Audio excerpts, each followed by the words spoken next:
Yu-Gi-Oh was a defining franchise for children in the early 2000s. It was a vast reservoir of creativity, coolness, and child empowerment that exploded into a massive franchise.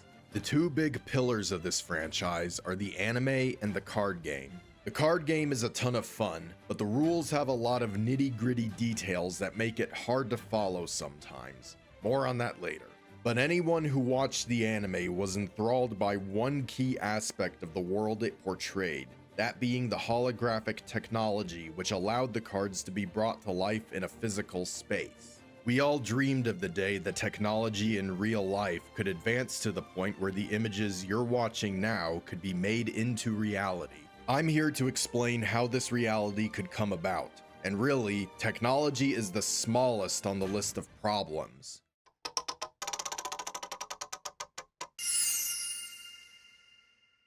First things first, we need a rundown of how the game is played. This will be a brief overview, with a lot of details glossed over. A game of Yu-Gi-Oh consists of two opponents, each playing with a deck consisting of a minimum of 40 cards. Cards are divided into three different types: monster, trap, and spell cards, with each one serving a different function. The full spread of rules is too much to explain in this video, but the simplified rundown goes as thus. A player begins with 8,000 life points. The goal is to bring your opponent's life points down to 0, and once they do, they lose. Monster cards are the primary means to achieve this. Each player's turn has a battle phase, with which they use their summoned monsters to launch attacks on their opponent's monsters, or directly if they have no summoned monsters. Players are allowed one normal summon per turn, with stronger monsters requiring tributes to summon, the number of which depending on how many stars they have. And then there's a long list of different types of summons that emerged over time.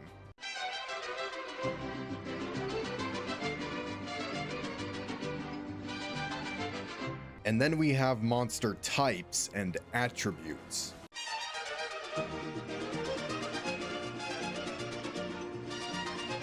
Spell cards provide special benefits for the player, which can be activated straight away from the hand.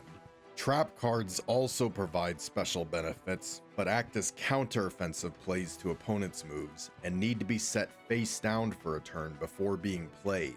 And spell and trap cards also have a few different types.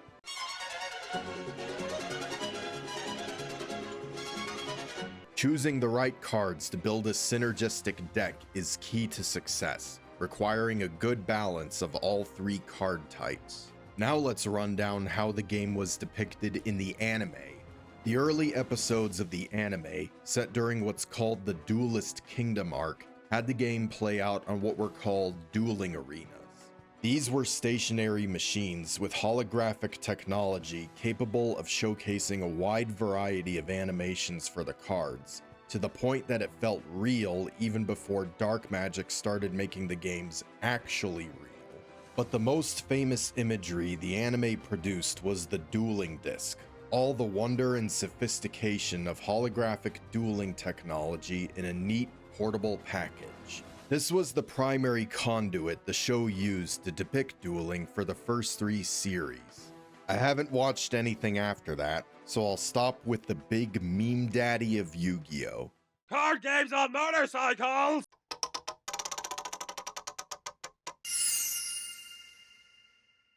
The first question to ask is whether the technology is up to snuff. Holographic technology in its current form is robust enough that the feasibility of making real-life anime Yu-Gi-Oh! Duels isn't really in question. The issue is more one of logistics and cost. In terms of a potential venue, the decision is between attaching it to an existing destination such as Universal Studios or constructing a dedicated facility. This was a bit of a back and forth for me even while writing this script, but I'm settling on attaching it to an existing place. Doing anime Yu-Gi-Oh! Duels in real life properly requires a significant time commitment. Duels can range from a few minutes to upwards of an hour, depending not just on skill level, but also the format in play.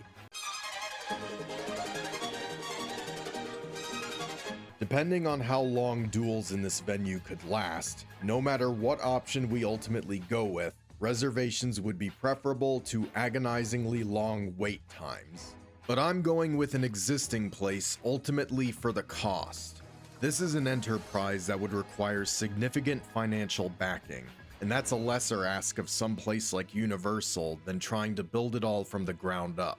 And barring the possibility that some billionaire fanboy of Yu-Gi-Oh! Decides to take up the task at the cost of their own coffers, this needs to be a profitable venture. And that means appealing to general audiences. To that end, the card game itself would need to be simplified. And here's where I'll delve a little bit more into how the card game evolved over the past few decades. The game started out incredibly simple, as you'd expect. Card effects could often be written in a single sentence. You had only a handful of different summoning types: normal, flip, special, fusion, and ritual. But then the game started adding all different kinds of summoning types as it fell victim to power creep, and average stat totals gradually rose. But just as well, some card texts were rewritten, errataed as they say, to clarify unclear effects or to change effects to make them more balanced. All of this needs to be factored into a potential dueling facility because the threat of power creep could destroy its long-term profitability. At the same time, new cards would need to be introduced in order to keep things fresh and customers coming back.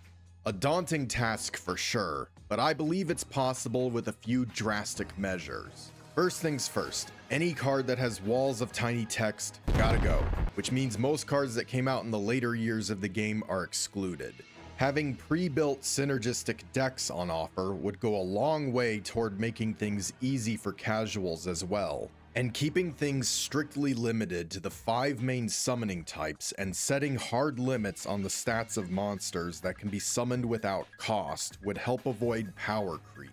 There's a lot more work that could and should be done to make this a worthwhile venture, but if it ever does happen, shut up and take my money. And if it soars in popularity, then we could eventually get real dueling discs. And if life is keen on imitating art, then duel mode engaged. Autopilot standing by. Thank you for watching. Any and all feedback is appreciated. And if you like reading, feel free to check out my book library on Amazon. This is what I do in my free time alongside making videos, and I've recently completed new and improved second editions for all of my current books. Link is in the description. Alright, take care and best wishes.